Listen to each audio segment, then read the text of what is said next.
Siyempre, kailangan natin lagi ng food for the soul. Parang copyright sa akin is food for the soul.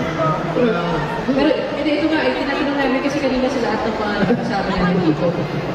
Congratulations! Kita! Congratulations! Go back! Hindi ko pa sa puso mo. Go Bleche! Laban mo yung Ayun naman, hindi nasagot. Gusto nakagawa namin yung sagot dun eh. Ang prompt. But yes, I want to take this opportunity again to thank the Realtek Group of companies. I'm very happy and honored and proud to be your brand ambassador. I've known Sir Roscoe for a while, and Laban mo. from the time when I met him until now, hindi pa rin siya nagbabago.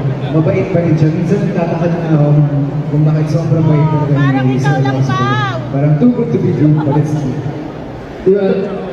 Okay, but you know, it's been 50 years. We're celebrating the golden anniversary here, and we're definitely happy to have you on board. Anong pangarap mo with this family in the year to come? Sorry, Well, for us, I think the next milestone, 100 years. More than 100 years. Siyempre, ang pangarap ko for Realtek, 1,000 Years to go. 1,000 branches nation. Branches pa lang. Let's go, Realtek! Alam ko nga, nasa 400 plus na, napakarami. Kaya, grateful na rin ako na nasa Realtek ako. Kasi pag nasiraan ako kahit saan sa Pilipinas, May sigurado ako Realtek! tutulong sa akin. Ito na lang, anong pangarap mo motorsiklo? Kung may i-request ka. Marami eh. Hindi ko sure kung ibibigay sa akin, pero yung pangarap ko na motorsiklo na display yari sa building. Alam nila ko. Alam na. Okay. Okay. Baka masa ka ba namin aabangan? What's up for you next? For now, I'm currently about to shoot the movie with Kim. Abangan na siya. I'm sure it's gonna be very entertaining for everyone. And I'm sure mag-enjoy kayo. Compared sa ibang love team mo, gano'n pa rin ba? Go Bleche! I love you, Bleche! Dami ko tanong mo. I love you, Bleche! Di ba, very bubbly siya. I think, ano talaga, I could say that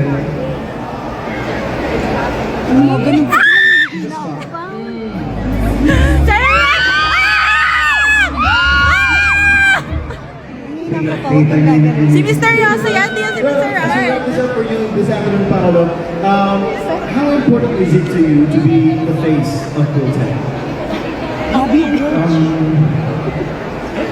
For me, it's. I just want to say that I just don't want to be a poster boy whenever I get to be an ambassador or face of a brand or a company. It always has to but it has to do something. It has to mean something to me. Like everything I endorse,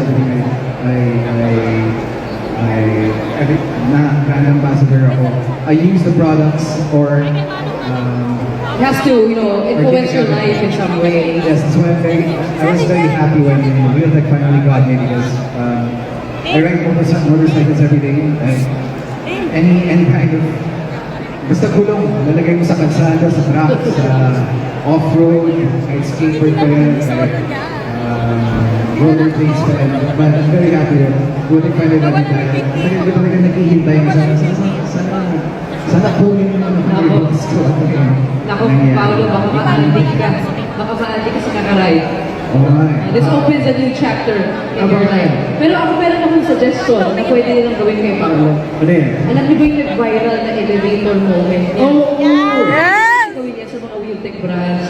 Diba yung kumari, ikaw yung nagbibenta, tapos nakakita ng Realtek. Gusto nyo may motorcycle service ko papunta sa elevator.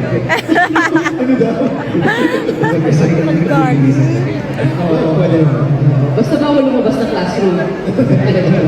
Malapakalan po natin! Yes! It's an honor to be a new face of Realtek. Thank you sa lahat ng mga makalat na mumuha ng Realtek Group of companies, to all the brands that are here. Thank you, and I hope I get to work with everyone. We look forward to seeing seeing you on the road once again, your new brand ambassador for